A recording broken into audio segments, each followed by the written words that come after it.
Maraming salamat po, Lord, para tayong magkain para sa aming buhay. Maraming salamat po, Lord, para sa aming mga sa mag-study, para tayong mag-aaral, para tayong mag-graduate. Maraming salamat po, Lord, para tayong maging masaya sa mga life natin. Maraming salamat po, Lord, para tayong maging care and love natin sa lahat.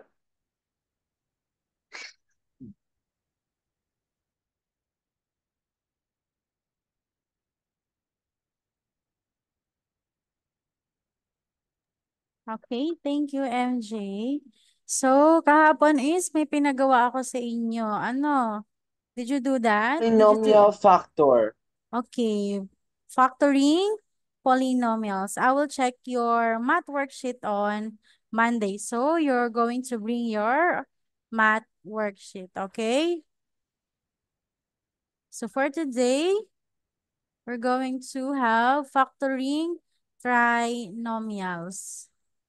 Trinomials? Trinomials. So when we say trinomials, it involves three terms. Three terms. It's like from page 8, sure. Hmm? It's like from page 8, sure. Like three numbers. Three numbers. Let us see. Let us see your math worksheet. Did you bring your math worksheet with you?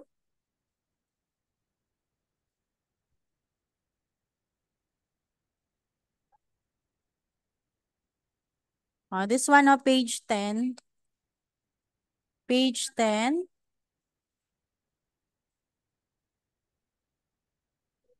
Hmm. Page 10. You can see the quadratic trinomials. Okay, so for today, we're going to factor trinomials. You're going to listen to teacher and then ask if you are confused on something, okay? You listen to me first, okay? Okay, factoring trinomials.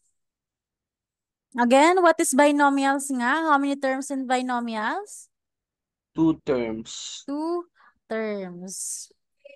Okay, we use the FOIL method and distributive method to multiply the binomials. Okay, as you can see, we have my binomials here. Oh, we have x plus 3 multiplied by x plus 2. And then we're going to use the distributive method to multiply the binomials. Ito na. So, erase muna to, hindi na to. Hindi na yan ha. Okay. X times x, we have x squared. And then x, we use the file method. Okay, x times 2, we have 2x. And then the inner, we have 3 times x, we get the 3x. And then 3 times 2, we get the 6. Am I correct? Am I correct? After this, what are we going to do? Cheska. Where is Cheska?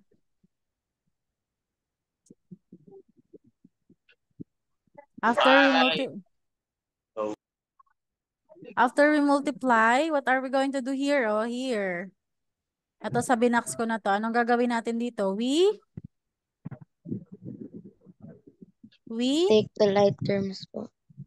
take the like terms or add the like terms. Okay, we have the like terms 2x and 3x. So, bring down the x squared kasi we don't have any x squared here. And then we have 2x plus 3x is equal to 5x. And then bring down 6 since 6 is the only whole number or constant number here. So our answer here is x squared plus 5x plus 6. So this is what we call the trinomials. Kasi we have 1, 2, 3 terms. This is what?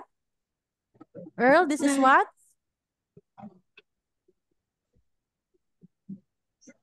What do we call on this, Earl? Dito sa box na to. Pa, si baby yan, nag-online yung tao. Sir, nakaka-confuse. Wala akong maintindihan. Why? Ito lang, FOIL method lang to, oh. This is a FOIL method. And then this is the answer. After we multiply, we get x squared plus 2x plus 3x plus 6. And then we combine like terms, right? Remember? Remember that I remember. Okay, and then we get x squared plus 5x plus x. And then here, di ba we have 1, 2, 3. We have 3 terms. And these 3 terms, we called it trinomial. Oh, Di ba? Trinomial. Okay? Nagigets? Trinomial. This is trinomial. Okay. Paano natin nakuha yung trinomial? We use the FOIL method. Nagigets? Question. Okay. So in factoring trinomial squares, or all problems that are considered trinomial squares will be able to be factored by taking the square root of the first and last term. For example, we have x squared minus 14x plus 49.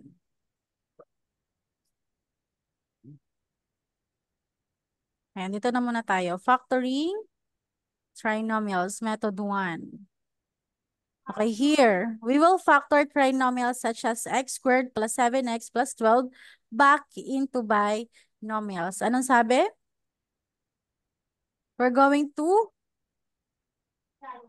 back it into binomials. Gagawin ulit natin siyang binomials. Pag binomials, yung may 2 terms.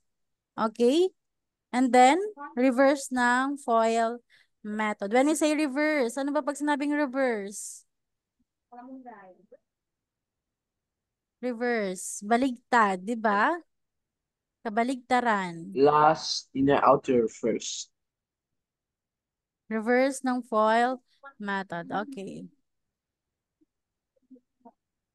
Ayan siya. If the x squared term has no coefficient other than 1, ayan. Ganito lang. We have x squared plus 7x plus 12. List all pairs. Ang step 1 natin muna is list all pairs of the numbers that multiply to equal the constant 12. Ito yung ginagawa natin, kinukuha natin yung two numbers that if you multiply, the answer is 12. Ito yun, no? Last muna, di ba? Reverse ng FOIL method. Last, inner, outer, and first. Okay? So in 12, we have 1 times 12, 2 times 6, 3 times 4. Agree? I'm going to outside. I'm gonna work now. Agree? Write your assignment here if you have assignment, okay? Stephen. Play. Dito lang. Ayoko. Okay, here in step 1, we get the GCF. Greatest common factor nung last number natin, which is the constant 12. Nagigets? Diba 12 is equal to 1 times 12, 2 times 6, 3 times 4. Remember? Remember.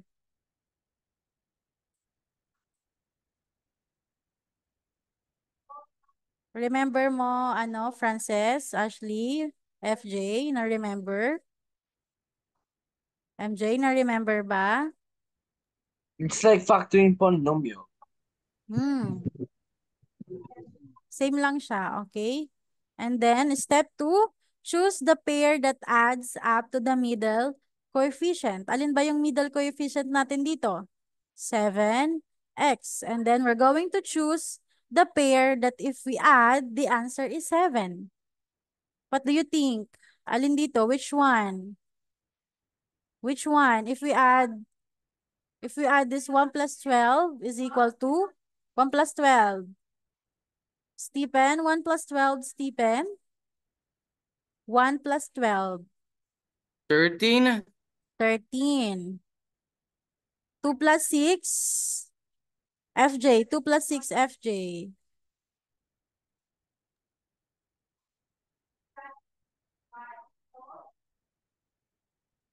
FJ, 2 plus 6.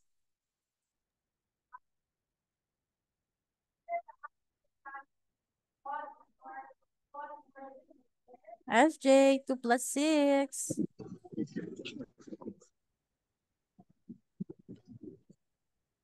Ashley, 2 plus 6.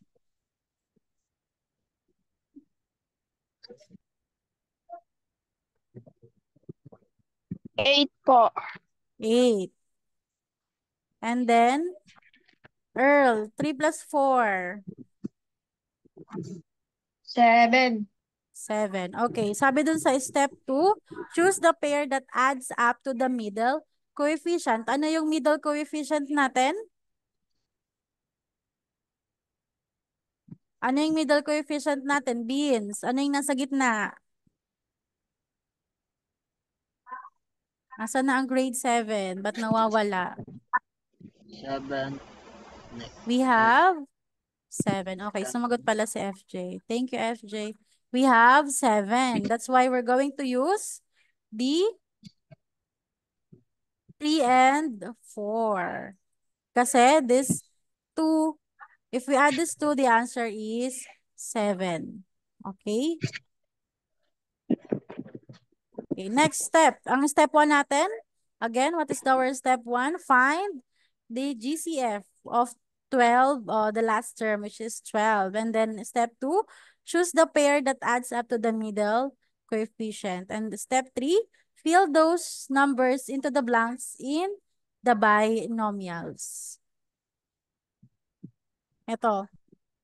Diba? We're going to create two parentheses. Two and close and open parentheses. Dalawa. Oh, as you can see. Tingnan nyo yung nasa screen. Ayan. And then we put x here. Kasi we have x squared here. 2x. Tingnan nyo kung ano yung nangyayari ha. And then next, we put 3. And then we put 4. If we multiply this using the FOIL method, we can get this one. Okay, let's try. X times X, Cheska. X times X, Cheska.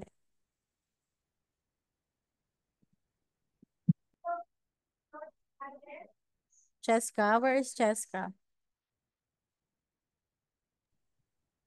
I'm not sure where she is. Oh.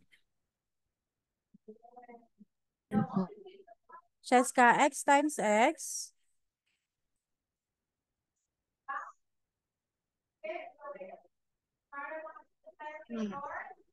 Can you hear me? Yes, po FJ. FJ, X times X, FJ. X times X. Yes. X squared. Okay, X squared. Correct.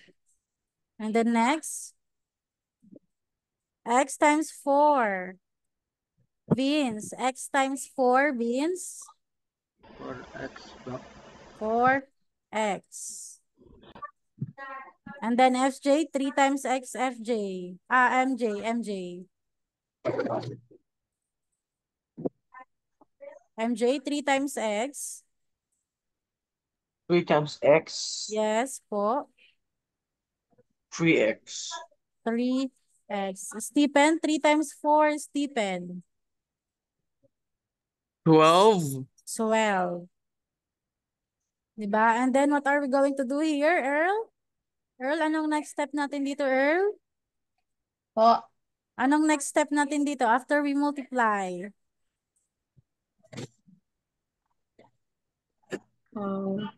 Like term, sure? Anong gagawin natin sa like terms? We Add po. Simplify. Okay, we add the like terms. So we have x squared, ito oh. And then 4x plus 3x. Frances, 4x plus 3x.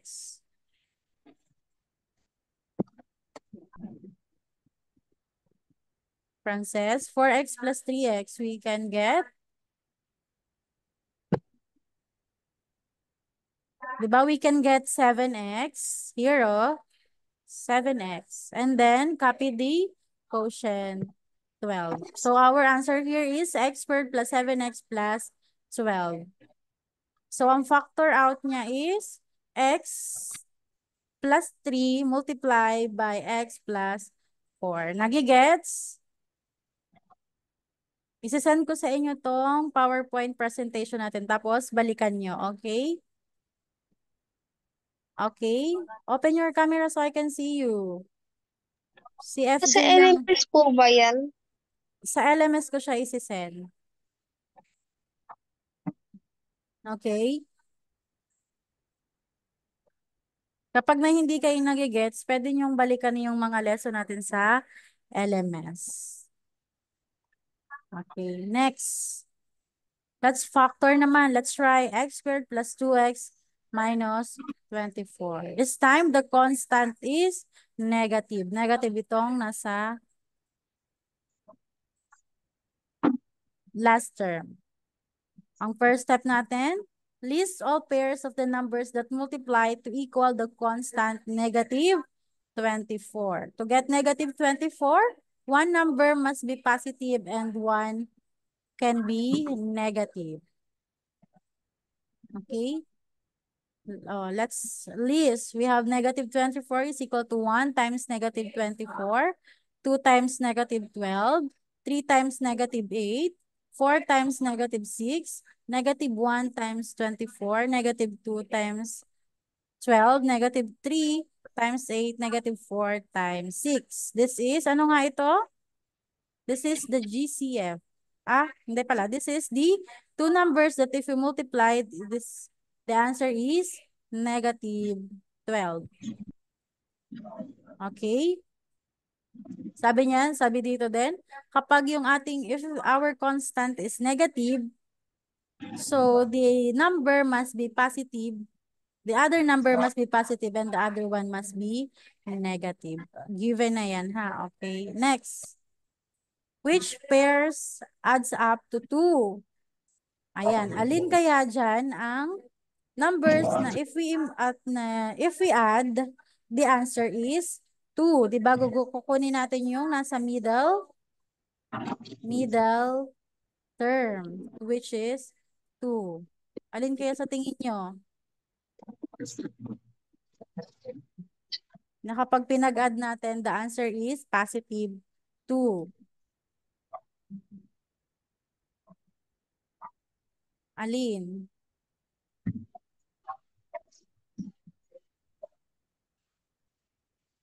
Let's try. 1 plus negative 4. What is the answer, Earl? 1 plus negative 4. What is the answer?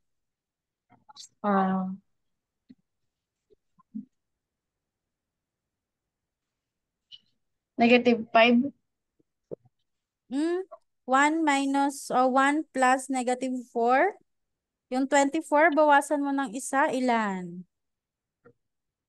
Huh? Here, oh. Negative 20, teacher. Negative 23. Do, X na agad to. And then, X na rin to. How about 2 minus, 2 plus negative 12? Ashley, 2 plus negative 12?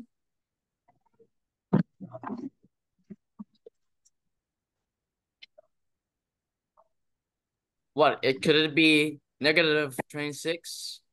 Or it's wrong? Negative 10 po. Negative. It's negative 10, Stephen. Negative 10. Okay, so this is raised. Kasi ang hinahanap natin, we're going to find the number 2. How about this? 3 plus negative 8? Cheska. 3 plus negative 8?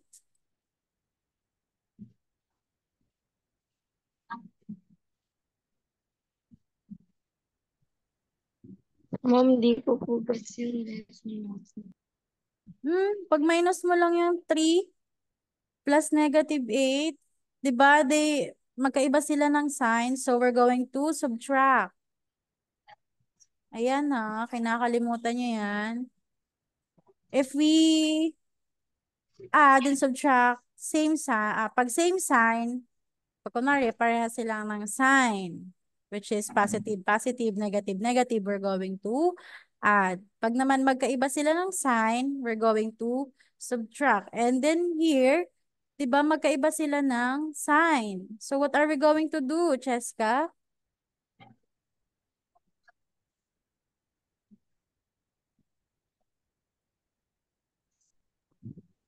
Isasubtract niyo po siya. Subtract. Subtract mo yung 3 sa negative 8. What will be the answer?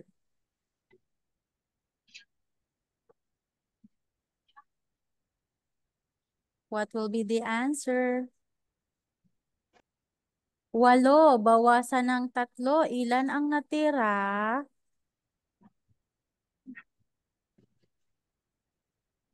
Ano, magi-grade 1 tayo dito.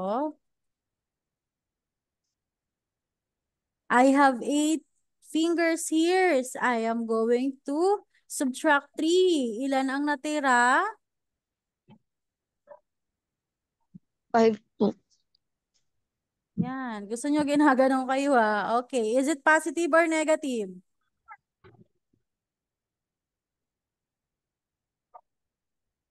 Is it positive or negative? Vince, is it positive or negative? Tulungan mo si Cheska. Negative. It is negative. Why negative?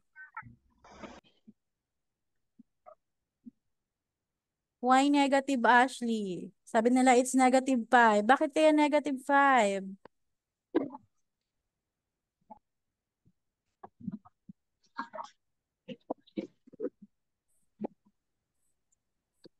Because mas malaki yung negative 8 sa positive 3. Am I right? You always forgot what I am saying to you. Yes. Huwag kayong mahiya sa akin sumagot. Huwag kayong mahiya, ha? Palagi ko na lang sinasabi ba? O, di ba? Negative 5. So, this is erase. Kasi ang hinahanap natin ay positive 2. Alin kaya dito sa dalawa? Alin kaya dito ang magsasagot ng positive 2? Is it 4 plus negative 6 or negative 4 plus 6? Alin kaya dyan? Frances. Alin kaya dyan ang magre-result ng positive 2? Frances.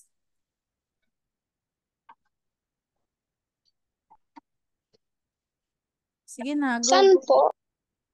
Hello, nawala na si Frances. Dito sa baba o dito sa may box. We have 4 times negative 6 and 4, negative 4 times 6. If we add, sabi dyan, i-add natin sila to have the result positive 2. Alin kaya dyan sa dalawa? Is it here or is it this one? Yung negative 4 po times 6 po. Okay, so very good. Is negative 4 times 6. Ayan, ito lang. This one. And then we're going to put na. Here, oh, di ba? We're going to create parentheses. Dalawang parentheses. And then we put x here. Ayan na, x. And then put the negative 4 and then positive x. If we're going to multiply this using the FOIL method, we're going to get this one. Naintindihan? Naintindihan? We're going to use the reverse FOIL method. Ang step 1 natin, list all pairs of the numbers that multiply to equal the constant. Okay? Ililista nyo lahat ng 2 numbers that if you multiply, the answer is the constant. And then step 2, anong step 2 natin? Choose which pair.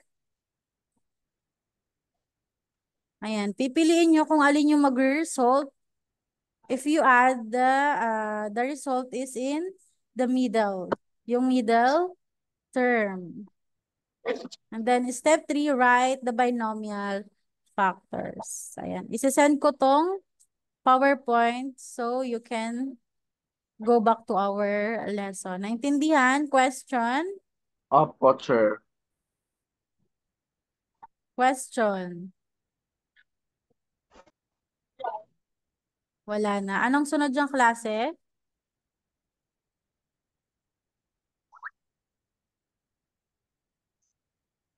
Anong sunod yung klase? Grade 7. Okay. So, ipopost ko na lang to later sa inyong LMS din. Buksan ninyo yung PPT and then on Monday is magtatawag ako or magre-recitation tayo. Okay? Naintindihan ba?